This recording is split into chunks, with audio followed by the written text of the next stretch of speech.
Hello friends, मैं आपका अपने यूट्यूब चैनल नॉलेज नेटवर्क 3.0 पर स्वागत करता हूं। दोस्तों फ्रेंड्स, ये जो बीपीएससी तैयारी 3 का रिजल्ट आया हुआ है उसके संदर्भ में जो काउंसलिंग की जो डीवी का काउंसलिंग होना है उसका डेट तो आ चुका है। आप लोग प्रिपरेशन में भी होंगे, लेकिन आप लोग को उस डीवी डॉक्यूमेंट वेरिफिकेशन में कौन सा डॉक्यूमेंट लेके जाना है ये मैं इस वीडियो के थ्रू मैं आपको एकदम स्पष्ट करने वाला हूँ। इतने डॉक्यूमेंट आपको लेके जाने हैं, इतने डॉक्यूमेंट लेके जाने हैं और जो मैं बताऊँगा साथ में वो चीज़ें करके आपको जानना है, तो आपको डॉक्यूमेंट वेरिफिकेशन में कोई दिक्कत नहीं आने वाली है। आप स्पष्ट पूरी तरीके से डॉक्यूमेंट वेरिफिकेशन में पास हो जाएंगे, अर्थात आपका डॉक्यूमेंट वेरिफिकेशन आसानी से हो जाएगा, आपको पेंडिंग में नहीं डाला जाएगा। तो आइए, ये जो डॉक्यूमेंट मैं बताने वाला हूँ फ्रेंड्स, यह पीआरटी के लिए है।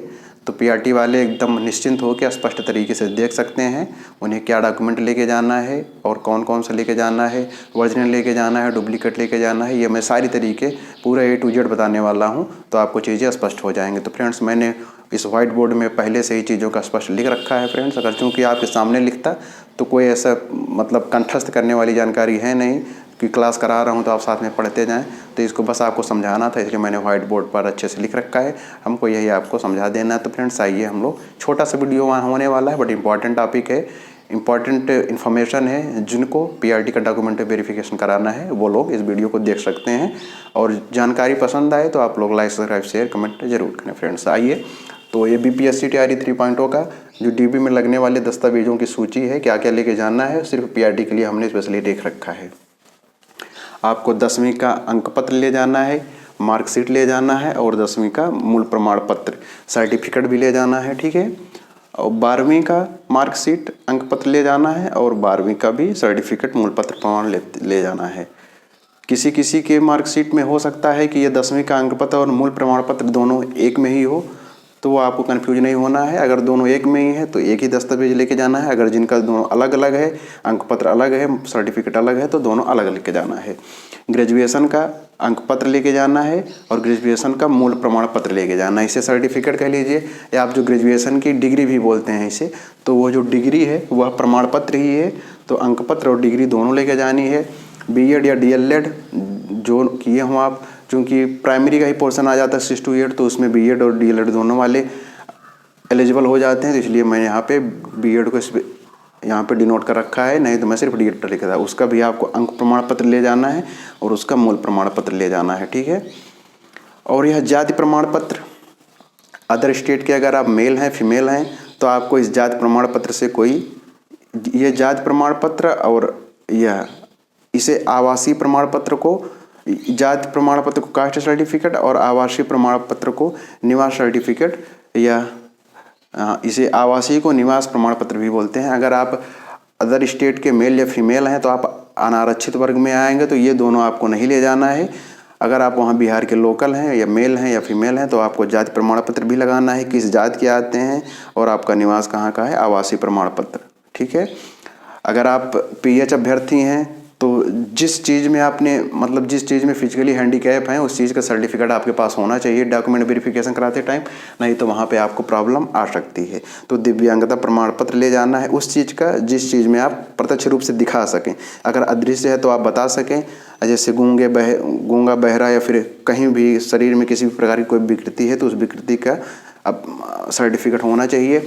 और स्वतंत्रता सेनानी प्रमाण पत्र, यदि आप फ्रीडम फाइटर के फैमिली से बिलोंग करते हैं या आपके गार्जियन हैं तो स्वतंत्रता सेनानी का भी प्रमाण पत्र आपके पास होना चाहिए। तो ये स्लाइड पूरी होती है। यहाँ पे आधार कार्ड ले जाना है। इस आधार कार्ड को साथ में और आपको 2 चीज़ें ले जानी है, तो वो मैं यहाँ पे लिख दे रहा हूँ। इस आधार कार्ड के साथ आपका तो पहली बात, इसमें जो मोबाइल नंबर लिंक है, ठीक, इस आधार कार्ड में आपका जो मोबाइल नंबर लिंक है और वह सिम जिस मोबाइल कार्ड में लगा है और वह सिम जिस मोबाइल में लगा है वह सिम आपको ले जाना है।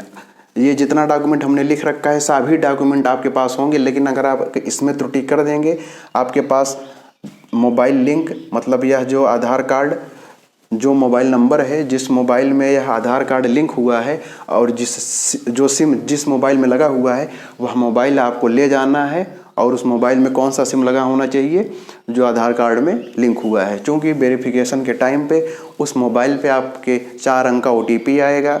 सब कुछ आपका सही रहेगा, लेकिन अगर इस पॉइंट में आपकी गलती है तो आप वहाँ पे डॉक्यूमेंट वेरिफिकेशन में पेंडिंग में डाल दिए जाएंगी। पार्सली आपको डॉक्यूमेंट वेरीफाइड नहीं किया जाएगा, आपको पेंडिंग में डाल दिया जाएगा। क्योंकि वही OTP डालते हैं तो वहाँ पे OTP आपके मोबाइल में आती है, वो OTP आपको वहाँ पे बताना होता है जहाँ पे आपका डॉक्यूमेंट वेरिफिकेशन हो रहा है। तो समझ आप में आ गया होगा क्यों इम्पॉर्टेंट है, क्योंकि यहाँ पे OTP आपको देखने को मिल जाता है। और अभ्यर्थी को, जो व्यक्ति अपना वहाँ खुद उपस्थित हो के डॉक्यूमेंट वेरिफिकेशन करा रहा है, उस अभ्यर्थी का 4 फोटो होना चाहिए और सीटेट का अंक पत्र होना चाहिए, लेवल 1 PRT, चूँकि मैं PRT की बता रहा हूँ दस्तावेज, और तो उस लेवल 1 का अंक पत्र भी होना चाहिए और प्रमाण पत्र भी होना चाहिए सीटेट का। स्टेट बैंक का पासबुक हो, इसमें चेकबुक भी चल जाएगा, लेकिन आप लोग बेहतर होगा कि स्टेट बैंक का जो पासबुक है वही वो लेके वहाँ पे जाएंगे। और अपना पैन कार्ड आपका होना चाहिए, और ये तो आपके 2 होने ही चाहिए।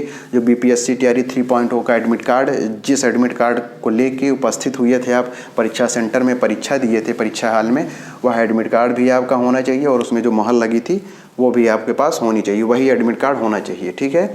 और BPSC TRE 3.0 का आवेदन पत्र, एप्लीकेशन फॉर्म होना चाहिए था। जो आपने जब इस BPSC TRE 3.0 का एप्लीकेशन आया था तो फॉर्म आया था, उस फॉर्म को भर करके आपने जो आवेदन पत्र प्रिंट आउट किया था, उस आवेदन पत्र को भी वहाँ पे उपस्थित होना है। तो ये आपको सभी ये 20 पॉइंट बन रहे थे, मैंने हर एक चीज़ को अच्छे से लिख दिया है।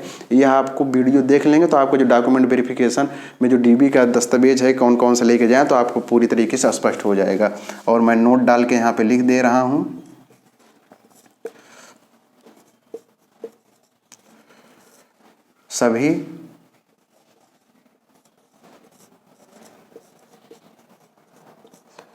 सभी मूल दस्तावेज लेकर जाना है।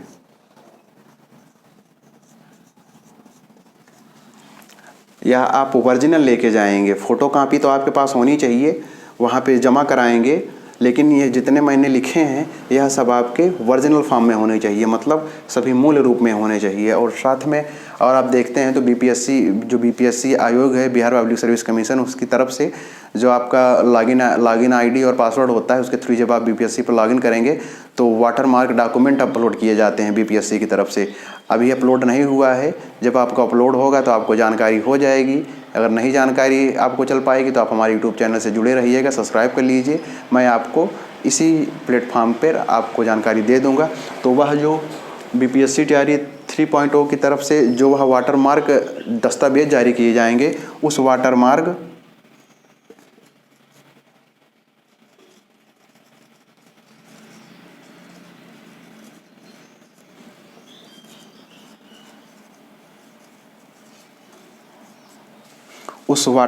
डॉक्यूमेंट को भी वहाँ से निकलवा लेना है और उसको प्रिंट करके वहाँ पे उसको प्रिंट करके फ़ोटोकॉपी, उसका प्रिंट निकाल के फ़ोटोकॉपी करा के आप अपने पास रखेंगे। इस वाटरमार्क डॉक्यूमेंट की भी वहाँ पे ज़रूरत पड़ेगी, ठीक है फ्रेंड्स। ये हो गया पूरा जानकारी।